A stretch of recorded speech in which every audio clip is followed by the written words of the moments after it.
Hi, hello, வணக்கம். இப்போ தான் இன்ஸ்டா எல்லாத்துலேயும் பார்த்தோன்னா கேரளா ஸ்டோரி 2 ட்ரெய்லரை பற்றி தான் ரொம்ப விமர்சனமாக போய்கிட்டு இருக்கு.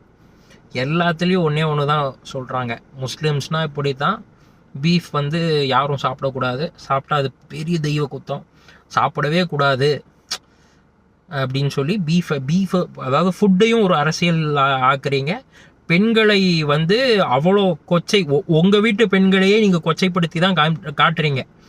லவ் பண்ணி ஒரு பையனால் ஈஸியாக போக முடியுது, கூட்டிகிட்டு ஈஸியாக போயிட முடியுது அப்படின்னு.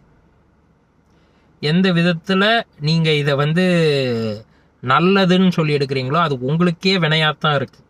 அதில் எதுவுமே உங்கள் வீட்டு பெண்களை நீங்கள் ரொம்ப இழிவாக தான் படுத்தி பேசியிருக்கீங்க, எந்த விதத்துலையும் நல்லதாக பேசலை. சரி, எதுக்கு இதெல்லாம் பண்ணுறீங்க அப்படின்னா, ஏதாவது ஒரு மெயினான ஸ்டோரியிலேருந்து தசையாக திருப்ப இதெல்லாம் நீங்கள் பண்ணுறீங்க. பெண்கள் பற்றி தானே பேசுகிறீங்க. அப்போது வந்து டெல்லியில் 2025, அதாவது போன வருஷம் மட்டும் ஒரு வருஷத்தில் 25,000 பேருக்கு மேலே மிஸ்ஸிங் ரிப்போர்ட் இருக்குது.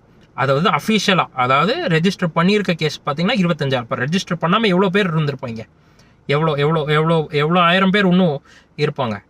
அந்த 25,000 பேரில் 65% மேலே பெண்கள் மட்டும்தான். அப்போது அதுக்கெல்லாம் நாங்கள் ஒரு ஃபைல், அப்போ டெல்லி ஃபைல்ஸ்ன்னு நாங்கள் ஒரு வந்து மிஸ்ஸிங் ஃபைல்ஸ்னு ஒரு படம் எடுத்தால் எந்த அளவுக்கு மட்டமாக இருக்கும். முதல்ல உங்களை நீங்கள் சரி பண்ணிக்கிட்டு மற்ற விஷயங்களில் பொய்களை வந்து நல்ல இன்னும் கொஞ்சம், அந்த பொய்களை இன்னும் கொஞ்சம் உண்மையாக காமிச்சிங்கன்னா நல்லாயிருக்கும். இந்த மத அரசியலும் உணவு அரசியலும் விட்டுட்டா உங்களுக்கு வேறு எந்த அரசியலும் பேச தெரியாது. பட் சவுத்தில் இது நடக்காது. இந்த மாதிரி குப்பை படங்களை எடுத்து அடுத்தடுத்து மக்கள் மத்தியில் உங்கள் மேலே உள்ள வெறுப்புகளை சம்பாதிக்கிறதுக்கு நீங்களாம் எதுக்கு வேணாம்.